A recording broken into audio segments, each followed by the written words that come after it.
Hello students, now we shall look at solar refrigeration or solar air conditioning. This is one of the interesting thermal applications of solar energy is for the purpose of cooling. So we will be like surprised as to how heat can be used for cooling. Space cooling may be done with the objective of providing comfortable living conditions, that is air conditioning, or keeping a food product cold, that is refrigeration. Since the energy of sun is being received as heat, the obvious choice is a system working on the absorption refrigeration cycle, which requires most of its energy input as heat. So air conditioning mostly we require it in the summer season, and you have a lot of sunshine there, and we will use a vapor absorption refrigeration cycle.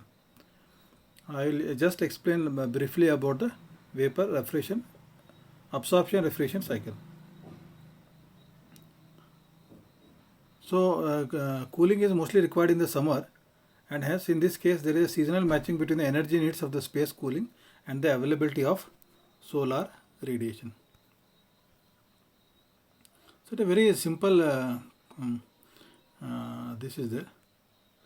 Here in this refrigeration system we use two types of materials. One is the refrigerant and the second is the absorber. Okay, so the refrigerant can be like ammonia and water can be the absorber, or lithium and bromide.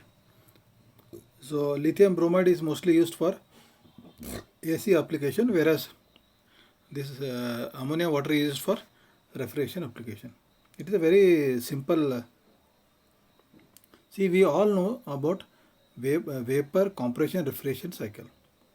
In vapor compression refrigeration cycle, the refrigerant is compressed, okay, by the compressor, and then the heat rejection takes place in condenser, and then pressure reduction or throttling takes place in the throttle valve, and it comes to the evaporator.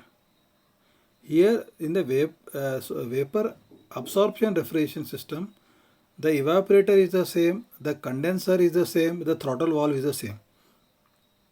Only thing which changes is to increase the pressure we are not using compressor. Had we used compressor, it becomes a vapor compression refrigeration system. Here we are using a absorber, so that is why it is known as a vapor absorption refrigeration system. Rest three components, the evaporator, the condenser and the throttle valve, remain the same. So only the compressor is replaced, and here the compressor is replaced by three things.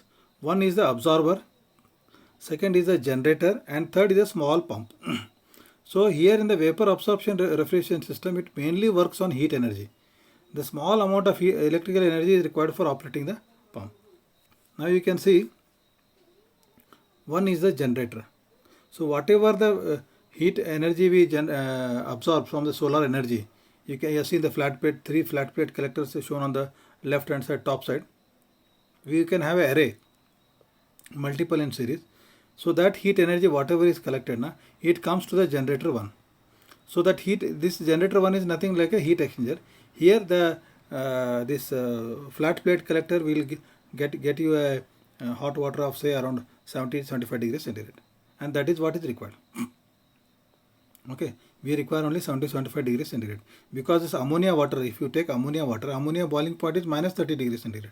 Okay, done. So this hot water from the flat plate collector comes here in the generator. It gives away the heat to the generator and goes back, and the pump, there is a small pump which is recirculating this water. Okay, and how this refrigeration system works, that you should understand. Okay, first where is the evaporator here? Can you show me? Number 4 is the evaporator. Okay, so there is a cooled space in a building, that is a evaporator, cooling coil, whatever you can call it. Number 4 is evaporator.